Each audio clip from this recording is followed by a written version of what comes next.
আমাকে আপনার পিসাব তো নামাজ পড়ে না, আরে নামাজ পড়লে হ্যাঁ পীর হইল কেমনে? যে নামাজ পড়ে হ্যাঁ আবার পীর কেমনে?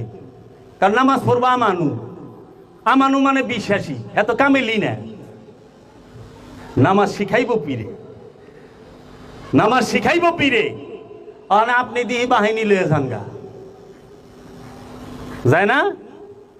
তাহলে কথাটা কি? ওলিয়া কামেলের জন্য নামাজ আছে? কোরআন নে কোথাও বলছে ওলি নামাজ পড়ো? তাহলে যারা ওলিরে নামাজ পড়বার কয় তারা কোরআন বিরোধী কথা কয় না? যারা নবীরে নামাজ পড়বার কয় তারা কোরআন বিরোধী কথা কয় না?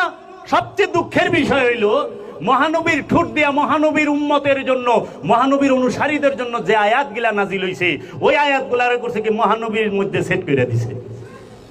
এই ওহাবিয়া মুমাইয়া আব্বাসিয়া রাজবংশের বেতনখোর মৌলবীরা যেরকম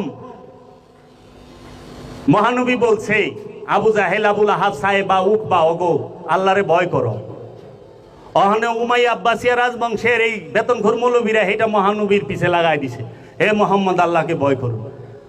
তো মোহাম্মদ যদি আল্লাহরে ভয় করে তো মোহাম্মদকে আর আল্লাহকে